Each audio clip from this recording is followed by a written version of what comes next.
ഇപ്പോൾ ശ്രീ കേണൽ ഡിന്നി നമ്മളത് പ്രതീക്ഷിച്ചിരുന്നത് തന്നെയാണ്. പലസ്തീൻ വിഷയത്തിൽ അത്തരമൊരു നിലപാട് മാറ്റം എന്തായാലും അമേരിക്കയുടെ ഭാഗത്തു നിന്നും ഉണ്ടാവില്ല എന്ന്. ഇവിടെ നോക്കൂ, നമ്മുടെ ഈ ചർച്ചയുടെ ഭാഗമല്ല എങ്കിൽ പോലും ട്രംപ് UN-ൽ പറയുകയാണ് ഇന്ത്യ പാക് യുദ്ധം അവസാനിപ്പിക്കാൻ താൻ ഇടപെട്ടു എന്ന്. 7 യുദ്ധങ്ങൾ അവസാനിപ്പിച്ചു എന്ന് ട്രംപ് അവകാശപ്പെടുന്നു. അതിനൊപ്പം ഒരു സമാധാനത്തിലേക്കും കാര്യങ്ങൾ നീങ്ങുന്നില്ല എന്ന വ്യക്തമായ സന്ദേശം കൂടിയല്ലേ ട്രംപ് നൽകുന്നത്? തീർച്ചയായിട്ടും നോക്കൂ, ഡൊണാൾഡ് ട്രംപ് നേരത്തെ ശ്രീ വേണുഗോപാൽ സർ പറഞ്ഞ പോലെ എന്ത് പറയുന്നു എന്ന് സത്യം പറഞ്ഞാൽ നമ്മൾ പണ്ടൊക്കെ യുണൈറ്റഡ് സ്റ്റേറ്റ്സിന്റെ ഒരു പ്രസിഡന്റ് പറയുമ്പം ലോകം മൊത്തം കേൾക്കുമായിരുന്നു എന്താണ് പറയുന്നത്. കാരണം അത് വലിയൊരു സ്റ്റേറ്റ്മെന്റ് ആണ്, വലിയൊരു സന്ദേശമാണ് നൽകുന്നത്. പക്ഷെ ഇപ്പം ഡൊണാൾഡ് ട്രംപ് എന്താണ് പറയുന്നത്, അദ്ദേഹം എന്താണ് മനസ്സിലുള്ളത് ഒന്നും നമുക്ക് വളരെ ഒരു ക്ലാരിറ്റി ഇല്ലാത്തതാണ്. അപ്പൊ അദ്ദേഹത്തിന് എന്ത് വേണമെങ്കിലും പറയാം, ക്ലെയിം ചെയ്യാം. 7 യുദ്ധങ്ങൾ അവസാനിപ്പിച്ചു, ഇന്ത്യ പാകിസ്ഥാൻ യുദ്ധം തന്നെ അവസാനിപ്പിച്ചു എന്നൊക്കെ അദ്ദേഹത്തിന് ക്ലെയിം ചെയ്യാം. പക്ഷെ അതൊരു വാസ്തവമല്ല എന്ന് നമ്മൾ പല പ്രാവശ്യം ഒഫീഷ്യലി പറഞ്ഞിട്ടുള്ള കാര്യമാണ്.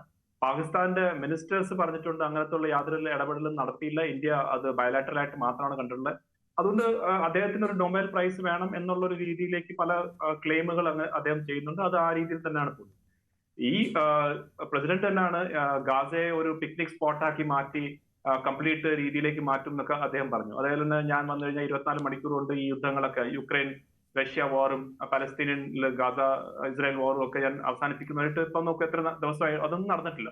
അപ്പൊ അവിടെ അങ്ങനെ ഒരു ഫ്രസ്ട്രേഷൻ കൂടി ഉണ്ട്. അപ്പം എന്തുകൊണ്ടാണ് അത് നടക്കാത്ത എന്ന് ചോദിച്ചു കഴിഞ്ഞാൽ തീർച്ചയായിട്ടും ഇതിനകത്ത് ഞാൻ കാണുന്നത് ഒരാളുടെയോ അല്ലെങ്കിൽ ഒരു രാഷ്ട്രത്തിന്റെയോ അല്ലെങ്കിൽ സംഘടനയുടെ മാത്രം ആയിട്ടുള്ള തെറ്റ്. എല്ലാവരുടെയും ഭാഗത്ത് അവരുടേതായിട്ടുള്ള ശരികളും അവരുടേതായിട്ടുള്ള തെറ്റുകളും ഉണ്ട്. അതുകൊണ്ടാണ് ഇതിനൊരു പരിഹാരം കാണാതെ പോകുന്നത്. ഇപ്പൊ നോക്കൂ, ഒരു കാര്യം വളരെ വ്യക്തമാണ്. അതായത് ഹമാസ് എന്ന് പറയുന്ന ഭീകരവാദി സംഘടന അല്ല പലസ്തീനിന്റെ യഥാർത്ഥത്തിലുള്ള റെപ്രസെന്റേറ്റീവ്. അതിനകത്ത് എനിക്ക് തോന്നുന്നു ലോകത്ത് തന്നെ അങ്ങനെ ഒരു ഒപ്പീനിയൻ ഉണ്ട്. അതായത് ഹമാസ് ആക്ച്വലി പറഞ്ഞ പലസ്തീനിന്റെ കോസിനെ, പലസ്തീനിന്റെ ആളുകളെ അവർ ഹാം ചെയ്യാണ് കഴിഞ്ഞ 2 വർഷമായിട്ട്. ഈ ഒക്ടോബർ 7-ാം തീയതി ചെയ്ത് കഴിഞ്ഞിട്ട് പിന്നീടുള്ള സമയത്ത് പലസ്തീൻ അതോറിറ്റി എന്ന് പറയുന്ന ഒരു രാഷ്ട്രീയ ഒരു സിസ്റ്റമാണ് ആക്ച്വലി പലസ്തീനിന് ഏറ്റവും കൂടുതൽ എന്താ പറയുക ജനാധിപത്യപരമായിട്ട് അവർക്ക് അനുകൂലമായിട്ട് നിന്നത്.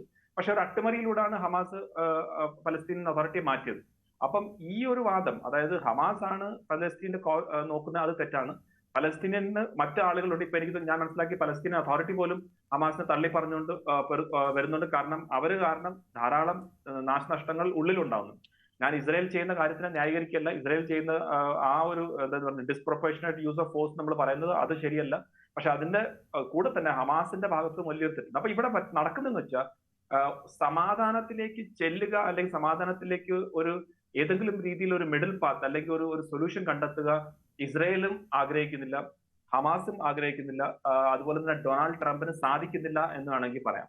കാരണം ഡൊണാൾഡ് ട്രംപിന്റെ വിഷനിൽ ഡെഫിനറ്റ്ലി അദ്ദേഹത്തിന് ഒരു നൊബേൽ പ്രൈസ് കിട്ടാൻ വേണ്ടി ഏറ്റവും ബെസ്റ്റ് ഒരു കോസ് എന്ന് പറഞ്ഞാൽ ഈ ഇസ്രായേൽ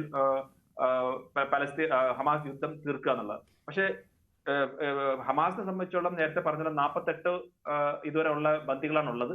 അതിനകത്ത് ഏകദേശം 20ഓളമാണ് ഇപ്പോഴും ജീവിച്ചിരിക്കുന്നത് എന്നുള്ള എന്തെങ്കിലും രീതിയിലുള്ള ഒരു ഇൻപുട്സ് കിട്ടുന്നത്. അപ്പൊ എന്തുകൊണ്ട് അവരെ വിട്ടുകൊടുത്തുകൂടെ? അങ്ങനെയാണെങ്കിൽ അവരുടെ ലോകം മൊത്തം ഇപ്പൊ തന്നെ നോക്കൂ, ഇത്രയായിട്ട് തന്നെ ലോകം അവരെ സപ്പോർട്ട് ചെയ്യുന്നുണ്ട്. ഇപ്പൊ ഫ്രാൻസ് പോലുള്ള രാജ്യം പോലും പലസ്തീനിന് ഒരു ഇൻഡിപെൻഡന്റ് കൺട്രി ആയിട്ട് സ്റ്റേറ്റ് ആയിട്ട് അതിനെ അംഗീകരിക്കുന്നെങ്കിൽ അപ്പൊ ലോകത്തില് ഒരു ഒരു ഒരു പോസിറ്റീവായിട്ട് പലസ്തീൻ കോസിലേക്ക് വരുന്നുണ്ട്.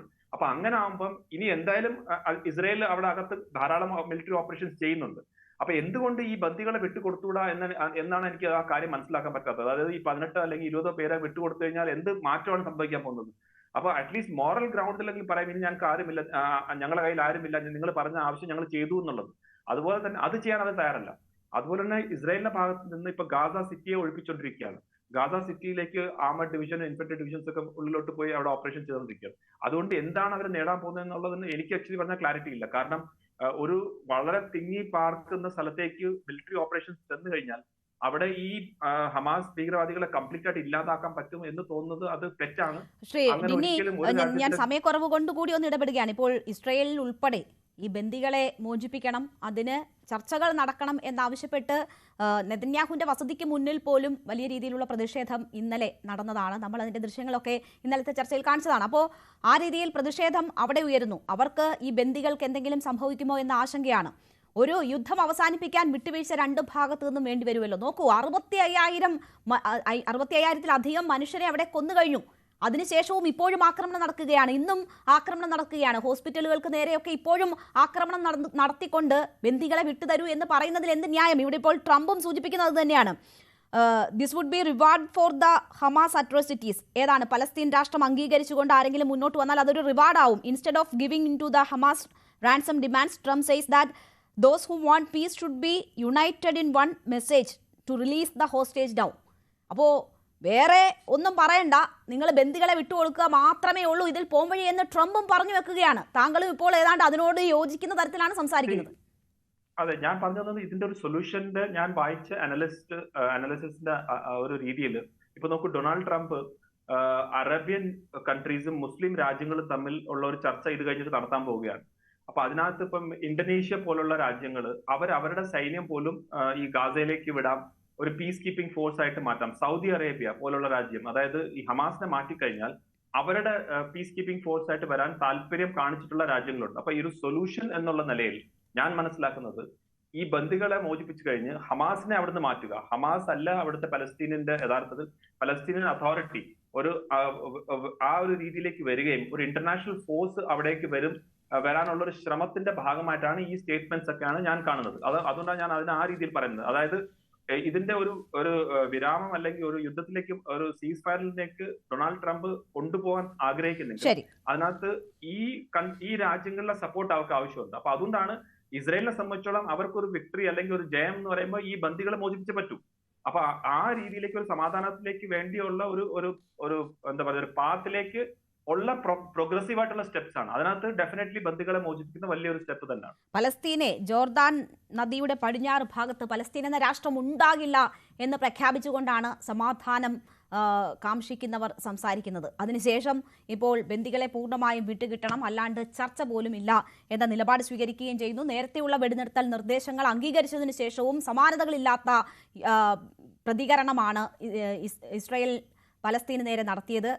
ഒരു സമാധാന ഉടമ്പടി ഒപ്പിടും എന്ന് പ്രതീക്ഷിച്ചിരിക്കുന്ന സമയത്താണ് വലിയ ആക്രമണം അറബ് രാഷ്ട്രങ്ങൾക്ക് നേരെ അയച്ചുകൊണ്ട് വേറൊരു സന്ദേശം കൂടി ഇസ്രായേൽ നൽകിയത്. ഞാൻ തിരിച്ചെത്താം അതിഥികളിലേക്ക്.